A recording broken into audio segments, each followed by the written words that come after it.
The ground seemed to exhale steam as the early summer sun beat down on the Virginia countryside. It was May 31st, 1864, and two massive armies were converging on a crossroads known as Cold Harbor, just 10 miles northeast of the Confederate capital of Richmond. The war had raged for 3 bloody years, and Lieutenant General Ulysses S. Grant, commanding all Union armies, was determined to end it through relentless pressure on General Robert E. Lee's Army of Northern Virginia. "We must destroy Lee's army or perish in the attempt," Grant had told his staff officers the night before. His weathered face showed the strain of the past month's overland campaign, a punishing series of battles including the Wilderness and Spotsylvania, which had cost him nearly 40,000 men. Yet he remained resolute, his jaw set beneath his brown beard, the cigar clenched between his teeth almost permanently affixed. Across the lines, General Lee peered through field glasses at the distant dust clouds kicked up by the advancing Federal columns. His army had performed brilliantly in defensive positions throughout the campaign, but each engagement brought them closer to Richmond, with fewer men to defend it. The constant maneuvering had taken a toll on the 57-year-old general, whose health was deteriorating. "They come again," Lee remarked quietly to Major General Richard Anderson beside him. "Mr. Grant is a determined adversary."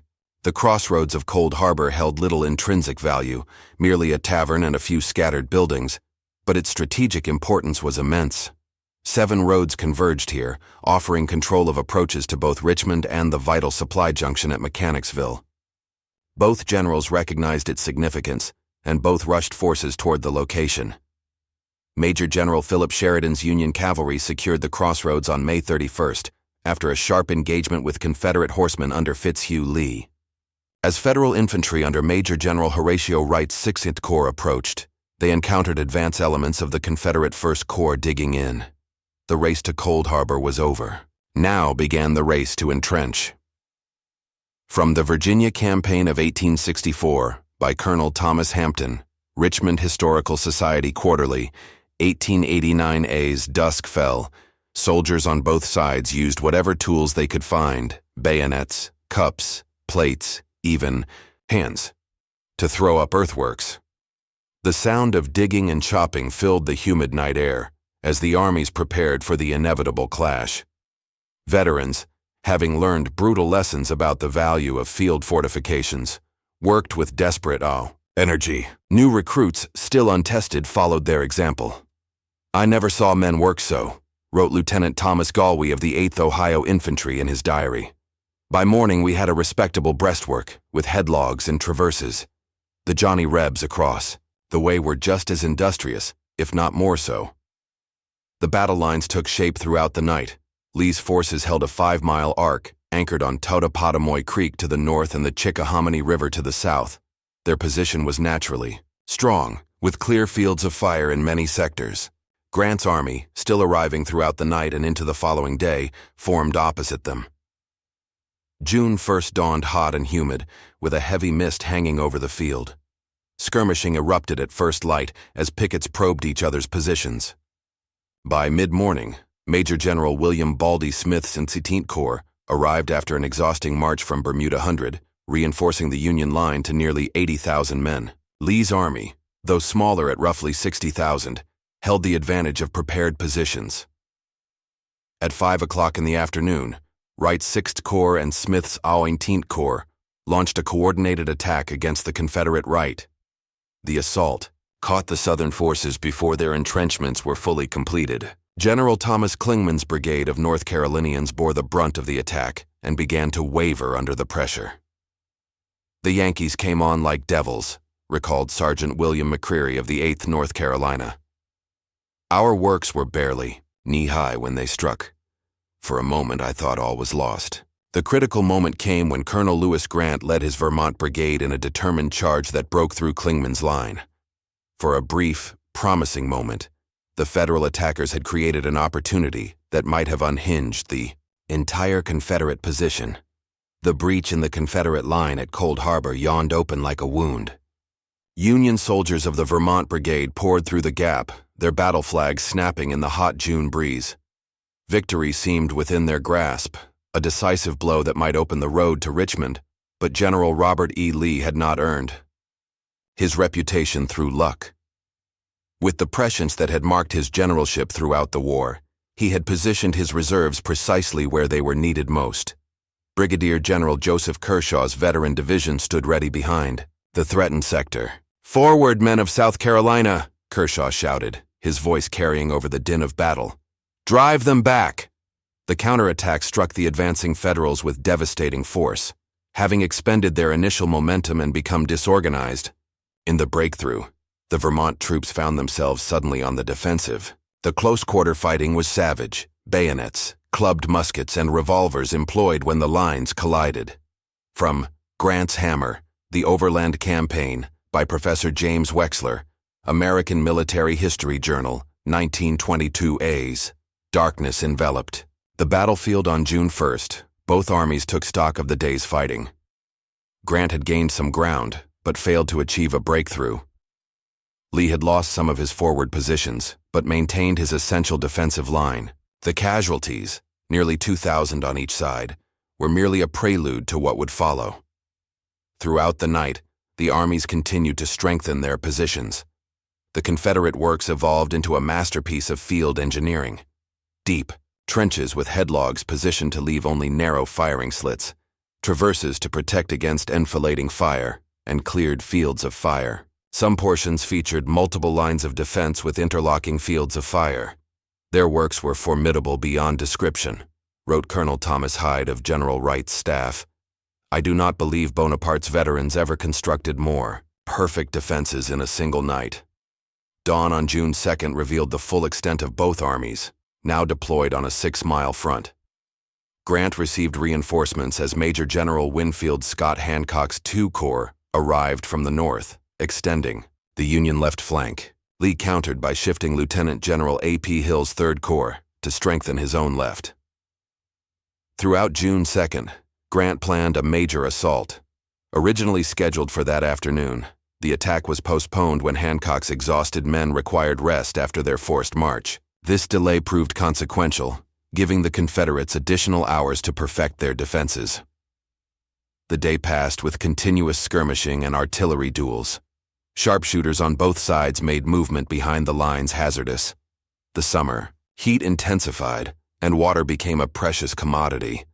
Men risked their lives crawling to nearby streams and swamps, often returning with canteens full of brackish, foul-tasting liquid. "The heat was infernal," recalled Private Samuel Watkins of the 1st Tennessee Infantry. Men stripped to their underclothes behind the works, and some even tore leaves from their Bible pages to wipe the sweat from their faces. May God forgive that necessity. That evening, Grant finalized his plans with his corps commanders in a farmhouse behind Union lines. His orders were direct: a massive assault along the entire line at 4:30 the following morning. Despite reservations expressed by some of his generals about the strength of the Confederate positions, Grant remained determined. "I have tried maneuvering for weeks," he told them grimly. "Lee has countered every move. We must break his army here, or this campaign may drag into winter."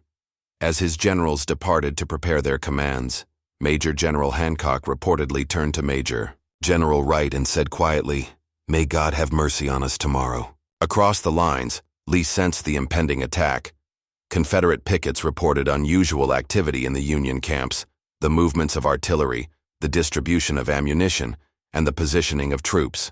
The Southern commander rode his lines at sunset, making final adjustments to his dispositions. "Gentlemen," he told his assembled corps commanders as twilight deepened, "I believe General Grant will attack at dawn. We must be ready to receive him." That night, an eerie calm settled over the battlefield. Many veterans later recalled an unusual tension in the air, a palpable sense of impending catastrophe. Some soldiers wrote final letters home. Others cleaned their weapons methodically or simply sat in silence, lost in private thoughts. At 3:00 in the morning of June 3, 1864, Union soldiers were quietly roused from sleep. They formed in columns behind their entrenchments, fixing bayonets and whispering tense encouragements to one another. The attack that would come to define Cold Harbor was about to begin. In the gray half-light before dawn on June 3rd, 1864, a single signal gun shattered the silence over Cold Harbor. Instantly, the entire Union line surged forward, nearly 50,000 men advancing in multiple columns against the Confederate entrenchments. The massive Federal assault stretched across 3 miles of front, the largest simultaneous attack yet seen in the Eastern Theater. The men moved forward through a rising ground mist, their battle flags barely visible above the vapor. For a brief, terrible moment, an unnatural quiet held, broken only by the sound of thousands of marching feet and the occasional orders of officers. Then the storm broke. Confederate artillery opened first, dozens of cannon firing canister and shell into the advancing blue ranks. Moments later, the entire southern line erupted with muzzle flashes as infantry unleashed controlled volleys. The effect on the exposed Union formations was catastrophic. The moment the enemy's line came in view, the men opened a terrific fire which was kept up incessantly, wrote Captain W.T. Pogue of the Confederate artillery. We could see them fall in heaps. From Lee's Last Victories, From the Wilderness to Cold Harbor, by Brigadier General Marcus Wilson, Retrouart Military Affairs Quarterly, 1912. In some sectors, particularly against Hancock's 2nd Corps on the Union, left and Smith's 18th Corps in the center, the Federal troops never reached the main Confederate trenches. Entire regiments were cut down within minutes of beginning their advance. The 7th New York Heavy Artillery, serving as infantry, lost 251 men in the opening volleys. The 22nd Massachusetts saw 15 of its 16 officers fall in the first charge. Yet through sheer determination, elements of the Union assault managed to reach the Confederate works in several places. Near the center of the line, soldiers of Brigadier General Francis Barlow's division momentarily seized a portion of the rebel trenches before a savage counterattack drove them back. We got to the abatis and were tearing it away when they rose up behind their works and poured such a fire into us that nothing human could stand it, recalled Lieutenant John Vautier of the 88th Pennsylvania. Men were falling like leaves in autumn. The most promising Union breakthrough came from Colonel Emory Upton's brigade, which had successfully employed innovative assault tactics at Spotsylvania Courthouse weeks earlier. Upton's men, advancing in a compact column rather than the traditional linear formation, penetrated the Confederate line near the Tucker Farm, but found themselves isolated without support and eventually withdrew under heavy fire. By 6:30 in the morning, barely 2 hours after the assault began, the outcome was already determined. What remained was merely the terrible accounting. The field between the lines was carpeted with dead and wounded Union soldiers, many lying within yards of the Confederate works they had been ordered to take. Major General John Gibbon of Hancock's 2nd Corps reported that the furthest advance was marked by dead Federal soldiers just 15 feet from the rebel trenches. Close enough that some had died with their rifles resting on the enemy's parapets. The slaughter was so evident that many Union units, having been repulsed in their initial attacks, refused subsequent orders to advance again. Colonel Porter of Grant's staff observed infantry companies where sergeants reported to captains, who reported to lieutenant colonels, who in turn reported to colonels that their men would not renew the assault. It was not cowardice but the recognition of certain death in a hopeless endeavor. Yet in some sectors, driven by orders from Corps headquarters, Federal officers continued to send their men forward throughout the morning. Each new attempt met the same devastating fire, producing the same grim results.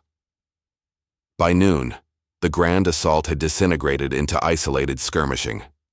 No Union forces remained in contact with the main Confederate line. The intervening ground lay covered with thousands of casualties, the wounded crying out for water and assistance under the scorching Virginia sun. I had seen the dead and dying at Fredericksburg, at Chancellorsville, at Gettysburg, and in the Wilderness, wrote a Confederate officer, but Cold Harbor exceeded them all in horror. Grant finally called off further attacks at 12:30. The casualty figures stunned even veteran officers. Within the 8 hours since dawn, the Union Army had lost nearly 7,000 men killed, wounded, and missing. Confederate casualties numbered fewer than 1,500. That afternoon, a somber mood descended over the Union camps. Grant, for the first time in the campaign, appeared visibly shaken. "I regret this assault more than any I have ever ordered," he reportedly told his staff, a rare admission from the typically stoic general. As night fell on June 3rd, thousands of wounded Union soldiers remained on the field between the lines, their cries gradually weakening as hours passed without water or medical attention. The day's slaughter at Cold Harbor had only begun to reveal its true cost. The morning of June 4th, 1864, dawned hot and still over Cold Harbor. Between the entrenched armies lay a scene of unspeakable horror. Thousands of wounded Union soldiers who had fallen in the previous day's assault remained where they had dropped, now suffering under the merciless Virginia sun. Their cries for water grew increasingly feeble as the hours passed. "It is the most terrible sight I have ever witnessed," wrote Colonel Charles Wainwright in his diary. "Looking through my field glass, I can see hundreds of poor fellows moving, feebly, raising arms in supplication or lying motionless in death, and we can do nothing for them." The tragedy was compounded by bureaucratic delays.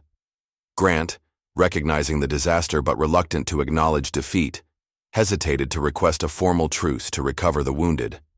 When he finally authorized a message to Lee late on June 4th, he insisted it not be construed as a request, but merely an arrangement between commanders. From Medical Consequences of Civil War Tactics by Dr. Elizabeth Palmer, Journal of American Medical History, 1938. Lee, adhering to military protocol, interpreted Grant's carefully worded message as insufficient and requested a proper request for a truce under a white flag. The tragic exchange of communications continued while men died between the lines. Not until the evening of June 7th, more than 4 days after the assault, was a 2-hour truce finally arranged. By then, it was largely too late. Lieutenant Colonel Horace Porter of Grant's staff later wrote, "When our men reached the fallen, they found most had died from thirst, exposure, and untreated wounds. They had lain there for nearly 5 days under a burning sun. Many had divested themselves of clothing to bandage their wounds. Their sufferings must have been awful." The failed assault of June 3rd marked a turning point in Grant's approach to the campaign. Recognizing the futility of further frontal attacks against Lee's entrenched positions, he reverted to the strategy of maneuver. Yet the armies remained in their Cold Harbor trenches, facing each other across ground that neither could cross. Life in these trenches quickly became a foretaste of the Western Front in a later war. The lines stood so close that conversations between pickets could be heard across no man's land. Snipers on both sides made exposure above the parapets fatal. Men relieved themselves in their trenches, slept sitting upright in mud, and endured a constant rain of bullets and occasional artillery fire. "We are more like moles than men," wrote a sergeant in the 5th Texas Infantry. "We dig by night and hide by day. The Yankees are in the same predicament. Neither army can advance or retreat without terrible loss." The tactical stalemate produced psychological effects as profound as the physical hardships. Veterans began to display symptoms of what a later generation would call combat fatigue. Men grew hollow-eyed from lack of sleep, jumpy at sudden noises, and sometimes eerily fatalistic. "Some of the boys have taken to carving their names on wooden headboards," reported Captain James Wilson of the 12th New Jersey. "They carry these macabre trinkets in their haversacks, ready for whoever might bury them. I've ordered this practice stopped, but it continues nevertheless." Water became the most critical commodity. The few wells and springs near the lines were quickly exhausted. Soldiers risked their lives to fill canteens from stagnant ponds and muddy creeks, often crawling on their bellies under enemy fire. Resulting dysentery and diarrhea further weakened men already subsisting on hardtack and salt pork.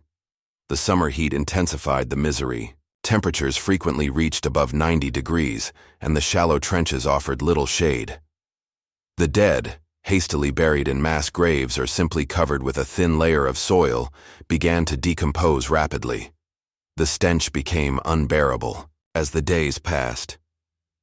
"The smell of death is everywhere," wrote Colonel Francis Walker of Hancock's staff.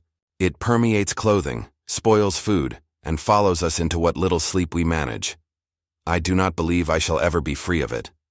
Despite these horrors, officers on both sides maintained discipline. Rifle pits were extended, communication trenches dug, and artillery positions improved. The constant work not only strengthened the defensive lines, but kept men occupied, providing some distraction from the surrounding carnage. Behind the Union lines, Grant consulted with his engineers about the possibility of breaking the stalemate. Plans for mining operations similar to those later employed at Petersburg were discussed but ultimately abandoned due to the rocky soil conditions. The campaign had reached an impasse that could only be resolved through movement. As the opposing armies remained locked in their deadly embrace at Cold Harbor, political pressures mounted in both capitals. In Washington, Lincoln faced a difficult re-election campaign with a war-weary public. In Richmond, Jefferson Davis contended with food shortages and growing dissent. The decisions made in these trenches would resonate far beyond the military sphere. By June 7th, Grant had made his decision. Cold Harbor would not be the decisive battle he had sought. Though he would maintain his position for several more days to mask his intentions, he had already ordered preparations for yet another flanking movement, this time to cross the James River and strike at Petersburg, the crucial rail hub south of Richmond. The extended standoff at Cold Harbor transformed the battlefield into a microcosm of the war's escalating brutality. As the armies remained locked in their trenches from June 4th through June 12th, 1864, the nature of the conflict evolved into what one officer called a war of attrition and endurance, unlike anything we had previously experienced. Behind the Confederate lines, General Lee faced mounting challenges. His army, though victorious in repelling Grant's assault, suffered from critical supply shortages. Richmond's proximity, barely 10 miles distant, provided some logistical advantages, but the Confederate transportation system was near collapse. Horses died from overwork and lack of forage. Supply wagons broke down on muddy roads. Soldiers subsisted on reduced rations, sometimes receiving only a quarter-pound of bacon and a cup of cornmeal per day. Our men exhibit remarkable fortitude, Lee wrote to President Davis on June 6th. They understand the critical nature of our position and endure hardships without complaint that would have caused an army to disintegrate in earlier wars. From Logistics and Supply in the Later Confederate Army, by Dr. Samuel Prescott, Southern Historical Review, 1931. The situation in the Union trenches was somewhat better regarding supplies, but equally miserable in other respects. Grant's army received regular shipments from the vast federal supply base at White House Landing on the Pamunkey River. Hardtack, coffee, salt pork, and ammunition arrived in sufficient quantities. Yet the men suffered intensely from heat, overcrowding, and the psychological strain of constant danger. "The trenches have become a kind of hell," wrote Colonel Thomas Chamberlain of the 20th Maine. "Men sleep sitting up, rifles across their knees. The sound of bullets striking the headlogs never ceases. We have lost 12 men in our regiment since the assault, all from sharpshooters who seem to fire at the slightest movement or even at random into our lines." Both armies developed elaborate systems for trench life. They dug covered cooking pits behind the lines where meals could be prepared with relative safety. Communication trenches, deep zigzagging ditches, allowed movement between positions without exposure. At night, working parties ventured forward to strengthen defenses, clear fields of fire, or recover bodies from no man's land. The psychological effects of extended trench warfare became increasingly evident. Men developed what some officers called trench mentality, a fatalistic outlook combined with heightened alertness and suspicion. Many soldiers reported difficulty sleeping even when given the opportunity. Others described feelings of claustrophobia and recurring nightmares. "There is something about living underground that changes a man," observed Chaplain William Norton, of a Pennsylvania regiment. "They develop a 1,000-yard stare, looking without seeing. Their conversation becomes limited to immediate concerns of survival. Larger questions of the war's purpose seem distant and abstract." Medical conditions deteriorated as the standoff continued. The combination of poor sanitation, contaminated water, and dietary deficiencies produced widespread illness. Diarrhea, dysentery, and various fevers swept through the ranks. Field hospitals, behind both lines, overflowed with sick men alongside the wounded. On June 8th, an unusual summer thunderstorm broke the heat but created new miseries. Trenches flooded, turning the bottom mud into ankle-deep slurry.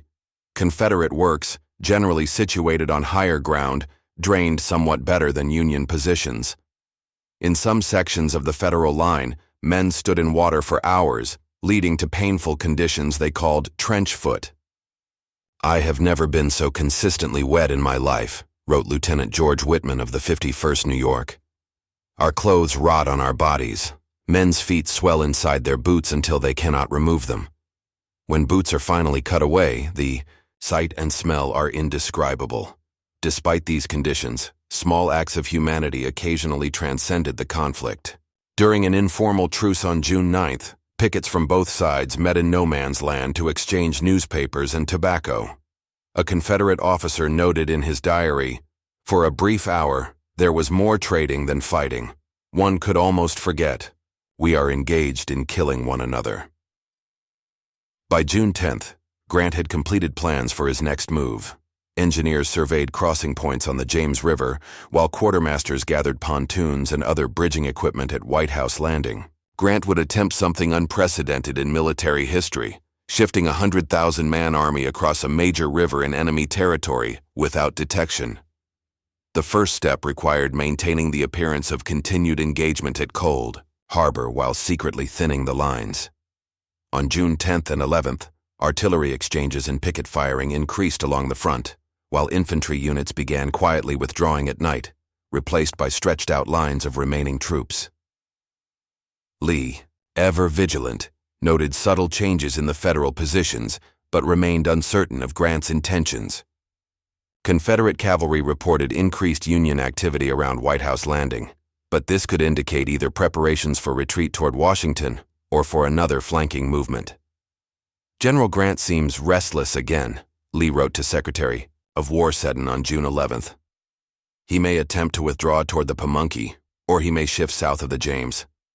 We must be prepared for either eventuality." As the armies completed their second week locked in the deadly embrace at Cold Harbor, the full strategic implications of the battle began to emerge. Grant's frontal assault had failed catastrophically, but his overall campaign strategy remained intact. The continuous pressure on Lee's army, the hammering approach that characterized Grant's generalship, continued unabated. The night of June 12, 1864, brought a significant change to the Cold Harbor lines. Under cover of darkness, the Army of the Potomac began its carefully orchestrated withdrawal. Unit by unit, Federal soldiers quietly abandoned their entrenchments, leaving behind small detachments to maintain fires and occasional rifle fire to mask the movement. "We were ordered to maintain absolute silence," recalled Sergeant William McCarter of the 116th Pennsylvania. "No rattling of equipment, no talking, not even whispers. We wrapped cloth around our canteens to prevent them clanking. Together, officers delivered commands by hand signals alone. It was the most disciplined movement I witnessed in 4 years of war." The disengagement represented a masterpiece of military planning. Grant's chief engineer, Brigadier General John Barnard, had outlined a complex sequence of marches involving multiple corps moving along separate roads toward crossing points on the Chickahominy River. From there, the entire army would proceed to the James River, crossing on a pontoon bridge that would be one of the longest ever constructed in military history. From Grant's most brilliant maneuver by General Douglas Southall, United States Army War College Journal, 1927 by dawn on June 13th, the majority of Grant's army had vanished from Cold Harbor, leaving only cavalry screens and rear guards. When Confederate pickets cautiously probed the Federal works, they found them largely abandoned. Lee immediately recognized the significance. "General Grant has again disengaged," he told his staff officers. "He is not retreating, he is maneuvering for another approach to Richmond." The strategic implications were profound. Despite suffering perhaps the most one-sided tactical defeat of the war at Cold Harbor, Grant had maintained strategic initiative. While Lee had won the battle decisively, he now faced the unenviable task of determining Grant's new objective without sufficient cavalry to scout effectively. Within days, the answer became clear as Union forces appeared south of the James River, threatening Petersburg, the crucial rail junction whose capture would effectively seal Richmond's fate.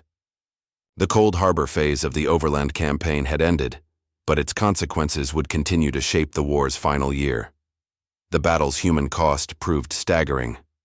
Union casualties during the entire Cold Harbor operation, from May 31st through June 12, totaled approximately 13,000 men. The Confederate losses numbered around 5,000.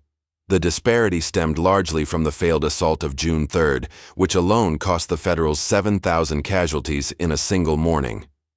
"I have always regretted that the last assault at Cold Harbor was ever made," Grant wrote years later in his memoirs. It was a remarkable admission from a general not given to acknowledging mistakes. The battle's aftermath revealed important shifts in both armies. Union soldiers, despite the bloody repulse, maintained confidence in Grant's overall leadership. They recognized that unlike previous commanders who retreated toward Washington after defeats, Grant continued pressing forward. This persistence, though costly, suggested an eventual end to the war. "We have a general now who doesn't know how to retreat," wrote a Massachusetts soldier to his family. "It's hard and bloody work, but every step takes us closer to Richmond, and every day brings the rebellion closer to its end." Confederate reactions mixed triumph with foreboding. The victory at Cold Harbor represented perhaps the most complete tactical success of Lee's career, yet his strategic position continued to deteriorate. His army had inflicted severe casualties while suffering relatively few, but each irreplaceable Southern soldier lost further weakened the Confederacy's dwindling human resources. "We whipped them soundly," a Georgia lieutenant wrote home. "But they keep coming. For every Yankee we kill, 2 more appear. I fear this cannot continue indefinitely." The battle marked a pivotal evolution in warfare. The extensive trench systems, the devastating effect of defensive firepower against attacking formations, and the importance of field engineering all foreshadowed aspects of later conflicts. Military observers from Europe studied reports of Cold Harbor with particular interest, though few fully grasped the implications until their own armies encountered similar conditions 50 years later. In American military history, Cold Harbor took on symbolic significance, representing both the courage of the common soldier and the terrible cost of frontal assaults against entrenched positions.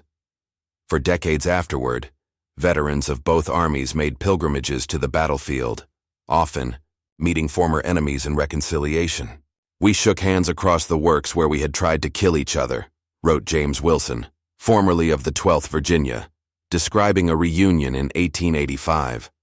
Neither side apologized for doing their duty as they saw it, but all agreed on the courage displayed and the suffering endured. The Cold Harbor battlefield itself gradually returned to peaceful farmland, though trenches and gun emplacements remained visible for decades.